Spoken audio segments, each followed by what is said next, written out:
공포의 80km, 택시에서 뛰어내린 여대생. 시속 80km로 달리는 택시에서 뛰어내린 여대생의 마지막 순간. 어둠 속에서 울려 퍼진 절규 소리. 아저씨, 세워주세요. 하지만 돌아온 것은 침묵뿐이었습니다. 오늘은 한순간에 일어난 비극적인 실화를 들려드리겠습니다. 챕터 1 평범한 밤. 예상치 못한 공포의 시작. 2021년 5월 충청남도의 한 대학교 기숙사. 20살 민지는 친구들과 즐거운 저녁 시간을 보내고 있었습니다. 웃음소리가 끊이지 않는 기숙사 휴게실. 민지의 얼굴에는 행복한 미소가 번졌습니다. 오늘 정말 재밌었어. 민지는 친구 수빈에게 말했습니다. 하지만 시계는 어느새 밤 10시를 가리키고 있었습니다. 기숙사 통금 시간이 다가오고 있었죠. 벌써 이렇게 늦었나? 민지는 깜짝 놀라며 휴대폰을 확인했습니다. 급하게 짐을 챙기는 민지의 손놀림이 바빠졌습니다. 친구들과 작별 인사를 나눈 후 민지는 서둘러 기숙사 밖으로 나왔습니다. 밤 공기는 차갑고 습했습니다. 하늘에서는 가는 비가 내리기 시작했죠. 민지는 재킷깃을 세우며 택시를 기다렸습니다. 한적한 대학가 도로에는 사람도 차도 많지 않았습니다. 택시가 언제 오려나? 민지가 걱정하며 핸드폰으로 택시를 불렀을 때 마침 한 대의 택시가 천천히 다가왔습니다. 노란색 개인 택시였죠. 민지는 안도의 표정을 지으며 택시에 올라탔습니다. 안녕하세요. 대성대학교 기숙사로 가주세요. 민지는 정중하게 목적지를 알렸습니다. 택시 기사는 50대 중반 정도로 보이는 남성이었습니다. 그는 고개를 끄덕이며 출발했습니다. 초반에는 모든 것이 평범했습니다. 차창 밖으로는 익숙한 대학가 풍경이 지나갔습니다. 편의점 불빛, 치킨집 간판, 학생들이 자주 가던 카페들. 민지는 창밖을 바라보며 오늘 하루를 되새겼습니다. 하지만 몇 분 후 이상한 느낌이 들기 시작했습니다. 이 길이 맞나? 민지는 고개를 갸우뚱했습니다. 평소 기숙사로 가는 길과 다른 방향으로 가고 있는 것 같았거든요. 처음에는 다른 길로 가시는구나 생각했습니다. 택시 기사들은 종종 교통 상황에 따라 다른 경로를 택하니까요. 그런데 시간이 지날수록 풍경은 점점 더 낯설어졌습니다. 밝은 가로등이 있던 시내 중심가를 벗어나 어두운 외곽도로로 접어들고 있었습니다. 민지의 표정에 의문이 스쳤습니다. 기사님, 혹시 길을 잘못 가시는 건 아닌가요? 민지는 조심스럽게 물었습니다. 하지만 택시 기사는 아무런 대답이 없었습니다. 백미러를 통해 보이는 기사의 표정은 무표정했습니다. 그는 계속해서 앞만 보고 운전했습니다. 기사님? 민지가 다시 한 번 말했지만 여전히 반응이 없었습니다. 이상했습니다. 설마 못 들었을까요? 민지는 목소리를 조금 더 크게 내봤습니다. 기사님, 대성대학교 기숙사가 맞죠? 그래도 아무런 대답이 돌아오지 않았습니다. 민지의 심장이 조금씩 빨라지기 시작했습니다. 뭔가 이상했습니다. 분명 목적지를 정확히 말했는데 왜 다른 길로 가고 있을까요? 택시는 계속해서 어둠 속으로 달려갔습니다. 도시의 불빛들이 점점 멀어지고 있었습니다. 민지는 휴대폰을 꺼내 현재 위치를 확인해 봤습니다. GPS상으로도 기숙사와는 완전히 반대 방향이었습니다. 이상해. 왜 이쪽으로 가지? 민지의 손이 떨리기 시작했습니다. 밤늦은 시간, 낯선 길, 그리고 소통이 되지 않는 택시 기사. 모든 상황이 불안감을 증폭시켰습니다. 민지는 급하게 남자친구 준혁에게 문자를 보냈습니다. 준혁아, 뭔가 이상해. 택시 타고 기숙사 가는데 다른 길로 가고 있어. 기사가 말도 안 해. 문자를 보내고 나서도 민지의 불안감은 가라앉지 않았습니다. 오히려 더 커져만 갔습니다. 택시는 여전히 어둠 속을 달리고 있었고 주변은 점점 더 한적해져 갔습니다. 챕터 2 절망의 순간, 소통 불가능한 공포. 택시의 속도가 점점 빨라지고 있었습니다. 민지는 옆 창문으로 스쳐 지나가는 풍경을 보며 절망감에 빠졌습니다. 시속계를 볼 수는 없었지만 체감상 상당히 빠른 속도였습니다. 나중에 알려진 바로는 시속 80km였죠. 이게 대체 무슨 상황이지? 민지의 머릿속은 복잡해졌습니다. 여러 가지 무서운 상상들이 스쳐 지나갔습니다. 혹시 납치당하는 건 아닐까? 아니면 택시 기사가 다른 목적을 가지고 있는 건 아닐까? 준혁에게서 답장이 왔습니다. 뭐라고? 지금 어디야? 위치 공유해봐. 민지는 서둘러 위치를 공유했습니다. 그리고 상황을 더 자세히 설명했습니다. 진짜 무서워. 기사가 아무 말도 안 해. 계속 다른 길로 가고 있어. 어떻게 하지? 준혁의 답장은 즉시 왔습니다. 지금 바로 내려. 위험해. 차 세워달라고 해. 민지는 용기를 내어 다시 한번 택시 기사에게 말했습니다. 기사님, 저 내려주세요. 여기서 내릴게요. 하지만 역시나 아무런 반응이 없었습니다. 택시는 계속해서 어둠 속을 달렸습니다. 민지의 목소리가 점점 간절해졌습니다. 기사님, 제발 세워주세요. 아저씨. 민지가 소리쳤지만 택시 기사는 여전히 앞만 보고 운전했습니다. 그의 어깨는 미동도 하지 않았습니다. 마치 민지의 목소리가 들리지 않는 것처럼 말이죠. 이제 민지의 공포는 절정에 달했습니다. 심장이 터질 것처럼 뛰었고 손바닥은 땀으로 젖었습니다.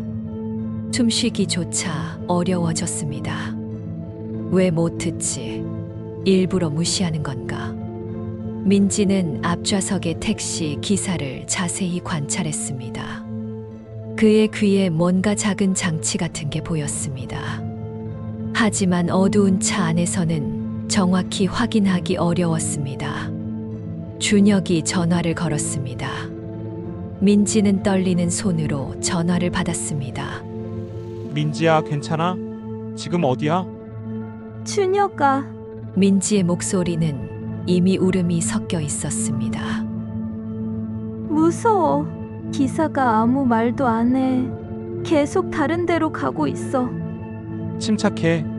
지금 경찰에 신고할게. 너는 계속 기사한테 세워달라고 해. 큰 소리로. 민지는 더 큰 소리로 외쳤습니다. 아저씨, 세워주세요. 아저씨. 하지만 택시 기사는 전혀 반응하지 않았습니다. 오히려 속도는 더 빨라지는 것 같았습니다. 창밖의 풍경은 흐릿한 선이 되어 뒤로 밀려갔습니다. 안 돼. 이대로는 안 돼.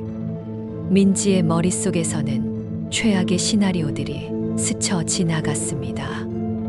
이 상태로 계속가면 어떻게 될까? 어디로 데려가려는 걸까? 돌아올 수 있을까?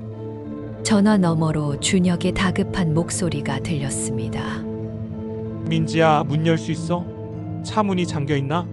민지는 급하게 차 문을 확인했습니다. 다행히 문은 열렸습니다. 하지만 이 속도로 뛰어내린다는 것은 생각만 해도 끔찍했습니다. 문은 열려. 근데 너무 빨라. 어떡해. 일단 기사한테 계속 얘기해봐. 큰 소리로. 민지는 마지막 희망을 걸고 한 번 더 소리쳤습니다. 이번에는 거의 절규에 가까웠습니다. 아저씨, 제발 세워주세요. 아저씨. 그 순간 민지는 기사의 뒷모습을 더 자세히 봤습니다. 그의 귀에 착용된 작은 장치, 그리고 전혀 반응하지 않는 모습. 뭔가 이상했습니다. 하지만 그 당시 민지에게는 그런 여유가 없었습니다. 공포에 질린 20살 여대생에게는 오직 탈출만이 머릿속을 지배했습니다. 택시는 계속해서 어둠 속을 달렸습니다. 가로등도 없는 적적한 도로. 사방은 칠흑 같은 어둠이었습니다. 민지는 절망적인 선택의 기로에 서게 되었습니다. 챕터 3 비극적 결말과 뒤늦게 밝혀진 진실. 민지야, 거기 있어? 준혁의 목소리가 전화 너머로 들렸습니다.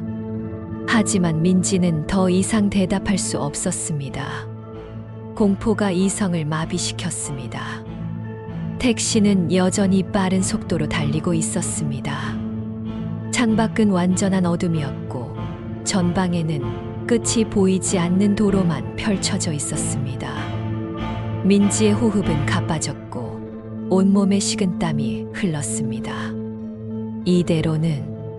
이대로는 안 돼. 민지는 차 문 손잡이에 손을 올렸습니다. 떨리는 손이 금속의 차가운 감촉을 느꼈습니다. 밖으로 뛰어내리는 것은 위험했습니다. 하지만 이 상황에서 계속 있는 것은 더 위험해 보였습니다. 살아야 해. 나는 살아야 해.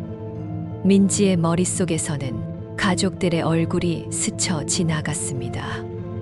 부모님, 친구들, 그리고 준혁. 모든 소중한 사람들을 다시 만나야 했습니다. 전화 너머로 준혁의 절규가 들렸습니다. 민지야, 대답해. 민지야. 민지는 마지막 용기를 내어 차 문을 열었습니다. 순간 거센 바람이 차 안으로 몰아쳤습니다.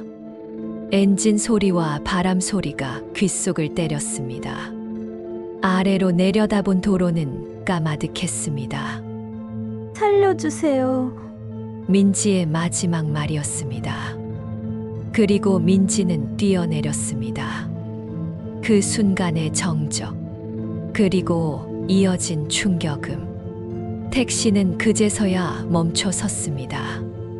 다음 날 아침 사고 현장에는 경찰과 구급차가 몰려들었습니다. 민지는 중상을 입은 채 병원으로 이송되었지만 끝내 의식을 회복하지 못했습니다. 경찰 조사가 시작되었습니다. 택시 기사 김 씨는 충격에 빠진 상태였습니다. 저는 정말 몰랐습니다. 승객이 뭔가 말하는 줄도 몰랐어요. 김 씨의 진술은 충격적이었습니다. 알고 보니 김 씨는 선천적 청각 장애인이었습니다. 보청기를 착용하고 있었지만 차 안의 소음 때문에 민지의 목소리를 들을 수 없었던 것입니다. 그날 비가 와서 와이퍼 소리, 엔진 소리가 컸어요. 평소보다 더 듣기 어려웠습니다. 김 씨는 눈물을 흘리며 말했습니다. 그는 20년 넘게 택시 운전을 해왔습니다.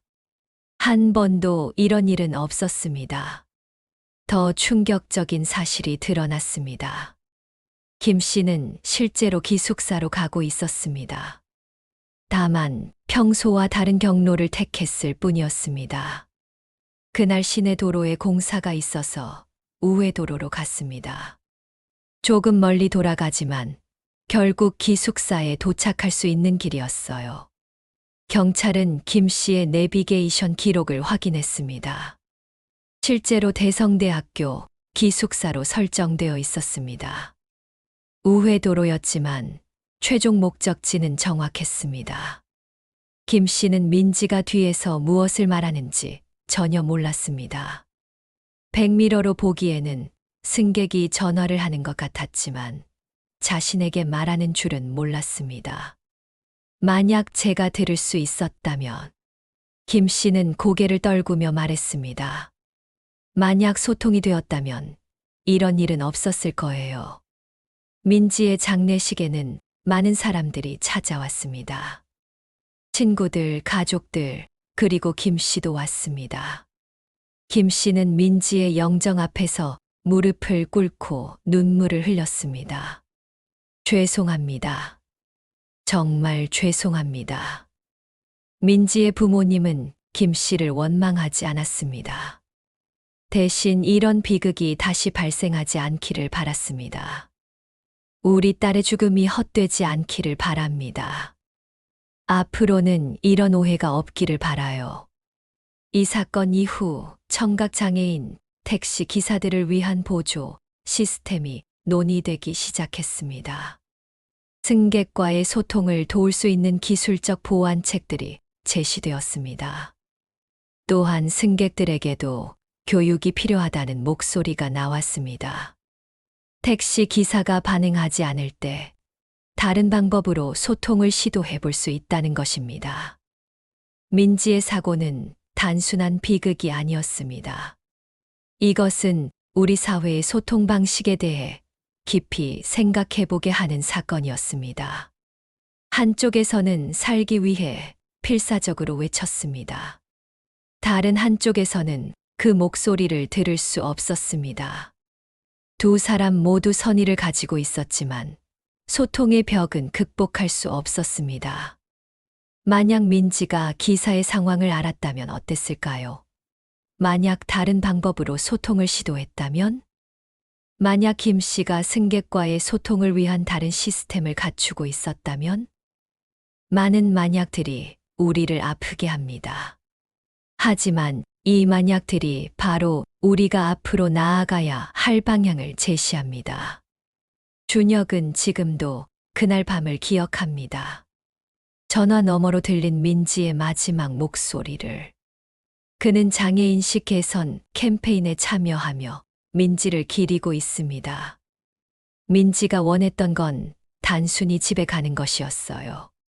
그리고 김 씨 아저씨가 원했던 것도 승객을 안전하게 목적지에 데려다 주는 것이었고요.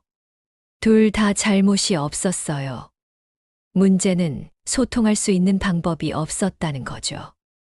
이 이야기는 우리에게 질문을 던집니다. 우리는 정말 서로의 목소리를 듣고 있는가? 소통이 단절되었을 때 다른 방법을 찾고 있는가? 서로 다른 세계에 살고 있는 사람들이 만났을 때 어떻게 이해할 수 있을까? 민지의 이야기가 우리에게 남긴 것은 분노나 원망이 아닙니다. 대신 더 나은 소통, 더 깊은 이해에 대한 간절한 바람입니다. 그날 밤 어둠 속에서 일어난 비극이 오늘을 사는 우리들에게는 희망의 불씨가 되기를 바랍니다. 서로를 이해하려는 노력, 소통의 다리를 놓으려는 시도들이 더 많은 민지들을 구할 수 있을 테니까요.